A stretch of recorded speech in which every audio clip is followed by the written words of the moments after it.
Отначало ние като демократична опозиция не поддържахме никакви връзки с главните фигури на БКП. Дори с реформаторите тогава някакви особени връзки не сме поддържали. За първ път такива контакти по необходимост трябваше да бъдат установени, вече когато започна работа кръглата маса. Опозицията с управляващите. Да разговаряме за това как да бъде демонтирана тоталитарната политическа система на комунизма. И опозицията успя да наложи тая тема, точно с нея да се започне. А преди това, разбира се, имаше и една доста остра битка за характера на кръглата маса.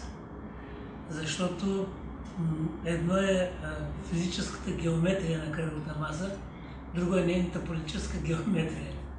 Те искаха всички да насядат около кръглата маса и да се разговаряме, да е като сладък лахмо обяд. Ние им казахме, кръглата маса трябва да има две страни. От едната страна са управляваща, от другата страна опозицията. И на нея не се водят разговори, абстрактни разговори, а се водят политически преговори за това как да бъде разглобена, демонтирана и премахната комунистическата система. И успяхме да го наложим. Що се отнася до връзките с преврата, повтарям, никой от нас не е имал контакт с хората, които са подготвили вътрешно-партийният преврат на БКП. Защото свалянето на Тодор Живков се беше един вътрешно-партиен преврат. Но опозицията, демократичната опозиция, която вече беше създадена, тя беше едната от двете големи причини за свалянето на Тодор Живков. Другата бяха българските турци, които през май 1989 година започнаха своите щафетни гладни стачки, където участваха вече не стотици, а хиляди хора по селата, в регионите, където има етнически турци. Хората започнаха открито да излизат, да критикуват, да демонстрират и те, за да вземат инициативата, стратегическата инициатива от опозицията, зараждащата се опозиция, решиха да свалят Тодор Живков. По този начин, от една страна те вземаха инициативата, което е много важно, между другото, в политическия живот, а от друга страна, така по-либерално мислещите от комунистическите лидери, те излязаха в ролята на герои. Превратаджиите излязаха в ролята на герои, които са свалили диктатора и вече са дали зелена улица на демокрацията. Но това трая само 40 дни. На 14 януари, декември 1989 година площада пред Народното събрание беше пълен с членове на вече създадения съюз на демократичните сили, който обединяваше всички тези организации, интелектуалци, чиновници от съседните заведения, един много яростен митинг, където просто искаха не само премахването на член 1 от Конституцията, където се провъзгласяваше ръководната роля на Компартията, но се искаше оставка на парламента, оставка на правителството. И всеки, който от тогавашните лидери се опита да излезе да говори на този яростен митинг, ги освиркваха, наричаха ги убийци, палачи, вън от властта и така нататък.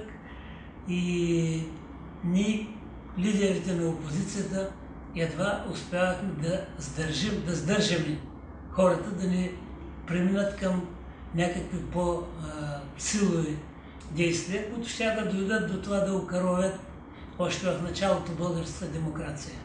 Някои, разбира се, екстремистски мислещи хора Смятах, че по този начин България е изпуснала шанса да направи нежната революция, което е глупаво, разбира се, тъй като у нас нямаше нито пари, нито банки, нито оръжие. Даже оръжието на ловните дружинки беше хора, които се контролираха от властта. Как ще правиш, ще смъкнеш от власт една такава система, когато ние имахме тогава нямахме дори една стая и телефон, от който да се свързваме с провинцията.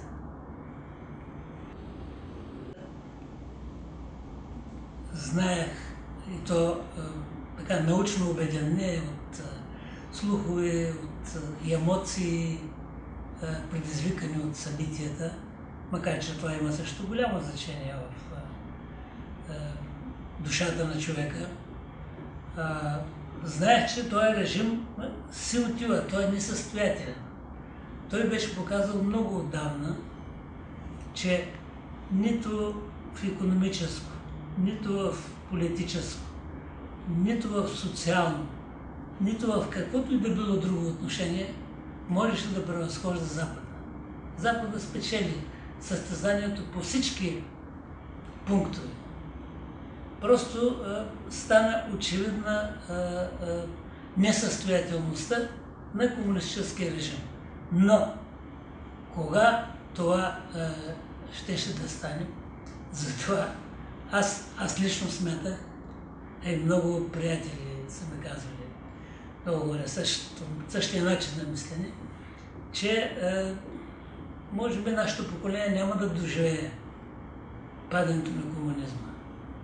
Нашите деца ще го доживеят. Но че комунизма се замена, ние в това бяхме сигурни.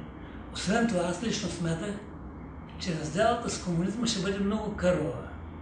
Граждански войни, въстания, метежи, масови избивания, терор, тъй като това беше една система така желязно градена, занитена от всякъде, от никъде не можеш да я бутнеш.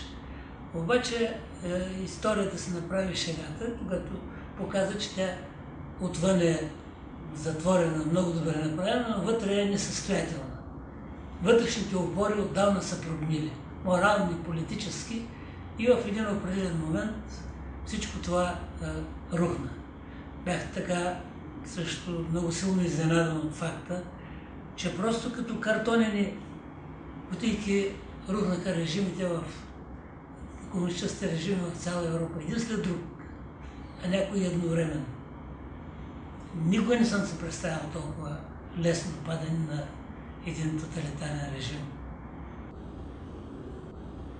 Ние успяхме да имунизираме българската опозиция, още преди това, срещу национализма. Живков и неговия режим разчитаха на национализма и разпалваха национализма в българите. Насъскваха българите срещу турците. Една политика, която е престъпна и за която той трябваше да влезе в затвора, но тогава ние нямахме тия сили да го направим.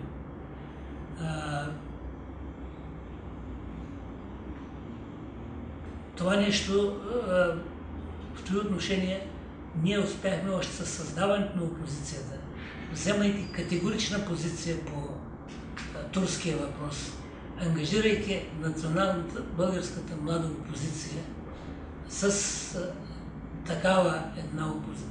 такава позиция, че осъждаща режима на Тодор Живков като антинационална политика и престъпна срещу човешките права и прочее, изолационизма, който води след себе си, вземайки такава остра, категорична позиция срещу национализма, ние успяхме да направим този блок с опозиционерите от турското малцинство, което беше много важно.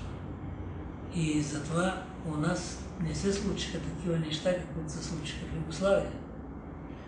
Вие сигурно знаете през този период в Белград какви огромни демонстрации, шеста имаше тяхната опозиция. Драшкович предвождаше, други предвождаха, но те не беше свободно от национализма. Сръбския национализъм и шовинизъм.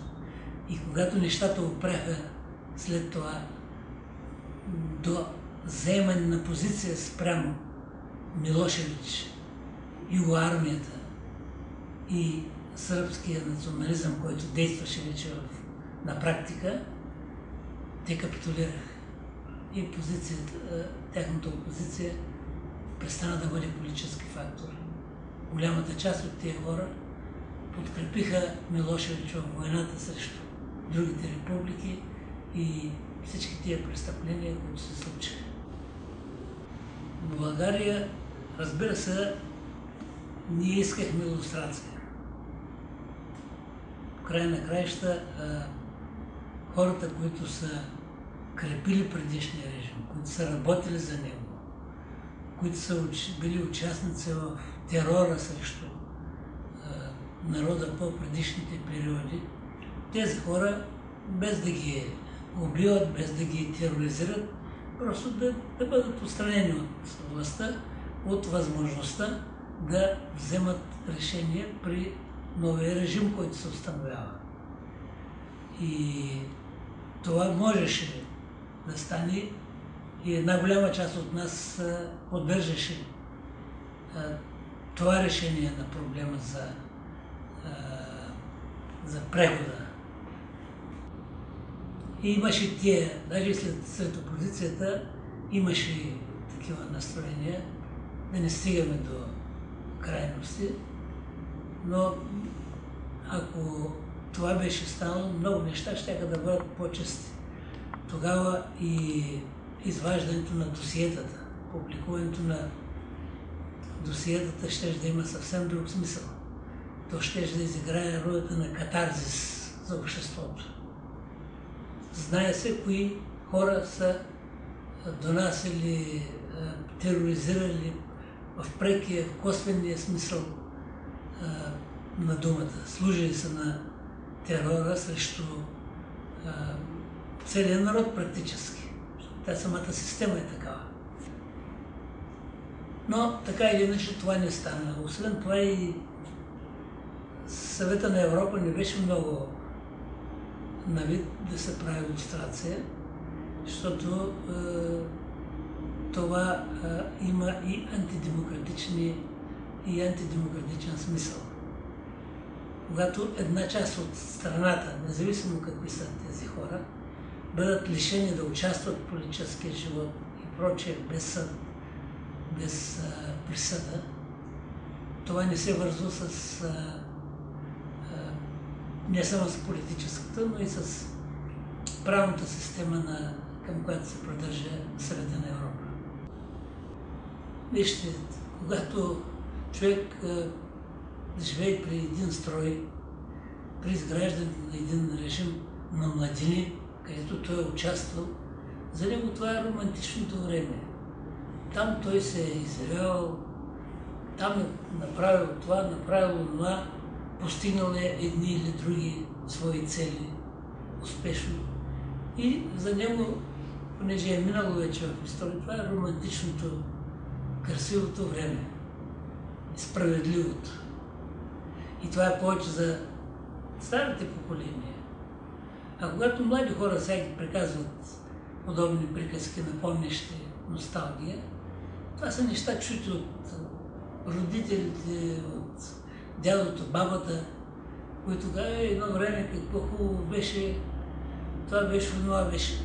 Но когато накарате този млад човек да се даде сметка какво може сега и какво можеш това, сега може да пътува по целия свят, може да отиде да учи, да работи, да се реализира и в Америка, и в Германия, и в Великобритания, където е неговия интерес и доколкото са неговите способности.